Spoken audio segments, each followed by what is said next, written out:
Attitude is a decision. This is the shirt that started the journey many years ago, our most popular phrase. And with all the new t-shirt designs that hopefully your staff should be wearing and should be displayed in the pro shop, these become great Showtime training tools. Attitude is a decision. Each of the players need to understand that they decide how they feel on a particular day, that they can decide whether that bad attitude that they have will affect the next at bat or the next swing. Again, this is something that most of the training centers have been using as part of their Showtime training. Other than the new design, this is the most powerful statement, and this is probably the greatest message that we could provide to our players, right? Their attitude, how they feel, how they act, their body language, which is a function of attitude, that's their decision. They can't control the game itself, but they will decide how they react and what their attitude will be for the rest of the game and for the rest of their lives. Attitude is a decision. I believe I can fly. This is I guess the message of invincibility. Great athletes believe that they can do anything at any time, at any point. And for the young players to realize that as improbable as it is that they can fly, they have to believe that when they're standing in that batter's box or standing at shortstop or standing in the outfield or on the mound, that they're invincible, that they are Superman to an extent. We've used the expression get big before. I believe I can fly is that feel-good phrase that really sends the message to all the players and even the staff at times that, believe in the unbelievable. And many times what you're looking to accomplish becomes very possible. I believe I can fly. Back for a second rendition. It takes 2 baseballs to play this game.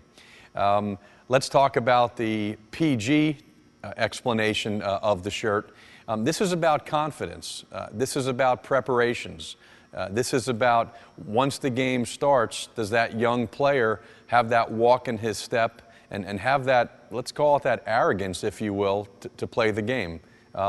Having the balls to play the game, again, 2 of them, because if you lose one, you need a second one.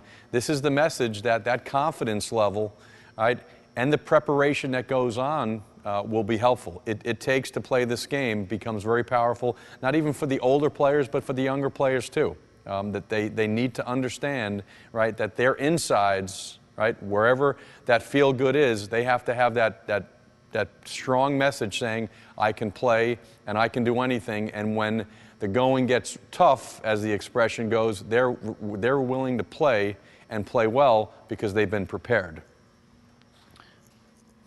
New Showtime signal. No is not an option. Right? That's a great message to send really to all of our young players.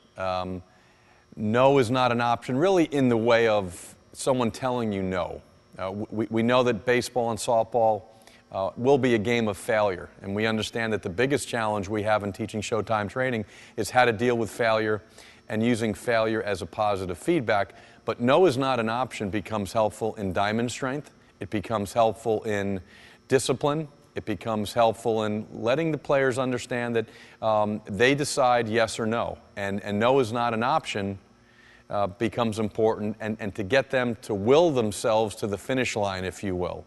Whether it's repetition of swings, whether it's doing the extra Yokohamas or doing the running, no is not an option allows them to understand that they control their destiny, and the yes part of what they're doing becomes important and it becomes personal. You shut up. Keep the tags in. All right. Smile and hit it a mile.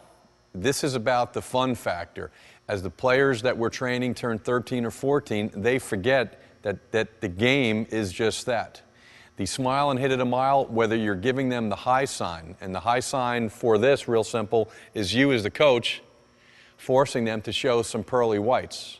Again, we'll talk about the fun factor and how we need to remind the older players to play the game again like they were 7 or 8, to play the game like they were in Little League. And if you can get the young players and older players to make that smile, very difficult to have a smile on your face and feel miserable. Smile and hit it a mile once the game starts, and even in practice, is to get them to understand if they enjoy themselves, if they can smile, many of the bad thoughts or the anxiety that they're feeling will go away. Our next shirt, again, new design, get your head in the game. This looks like a shirt that, I guess for the younger players, that actually might give them a little bit of a nightmare with that crazy design. But again, this is why we always use the word ball as our universal starting point. The most important component of the game of baseball, whether it's hitting or throwing, is the ball. We want the players to understand that once the game starts, not only get your head in the game, but along those lines, get your head in the ball. Certainly from a hitting standpoint, that becomes a powerful message where their focus level is simply the seeing and the reading of the ball, and from a pitching standpoint, for them to feel and have that ball in their hand and to know what to do with it, as in throwing strikes. So get your head in the game is really just simply, let's not worry about distractions, let's not worry about the batting average, let's not be concerned about what's going on in the bleachers or some of the chatter that's going on in the dugout. Get your head in the game, a very powerful message to pay attention to what matters the most, and that's the baseball or softball on the field. Make your mark. I feel as if we're in a fashion show here. I should be having these on and I can be parading back and forth. Make your mark. Whether you're the best player on your team or you're the player that tries the most, make your mark is a message to make your own personal mark. In your own unique way, we're all different and we're all very individual. And if you're going to be on a team, or if you're going to be in a class or in an academy or in Born to Play, make your mark means be there, right? For the hour that you're going to be in the class or on that team, make your mark and let everybody know who you are because of the right reasons. Not that you're a troublemaker or not paying attention, but someone looking at you as a teammate or as a participant in a class, you've made your mark because your energy level, your commitment to improving, and your performance to the extent that you can improve has gotten better. Making your mark really is our way of reminding each player that they're individual, they're unique, that they need to really learn and embrace themselves and make their mark not only on themselves but for the other people that are watching them and participating. Oh, for the older boys, this becomes, and girls, this becomes a very powerful statement too. So you have talent, now what? We have so many people in the world that have a tremendous amount of talent, but as we know, talent by itself never gets the job done. Talent plus effort, talent plus hard work, talent plus really confronting weaknesses is what makes the great players. How many times have we seen really good players come into our training center that have the genetics, that have the physical ability, but never accomplish their high school or even college goals? This is a reminder for the real good players at a very early age who have, quote, the physical talent, but talent by itself, talent without improving each year, won't accomplish the goals that they're trying to aspire to be. And our last message, really, more from a hitting standpoint, you can't hit what you can't see, read the red.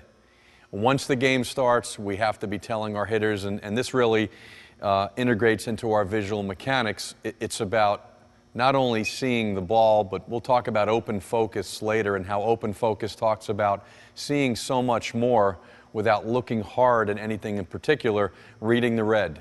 And really, reading the red becomes a phrase of the ultimate concentration of a great hitter.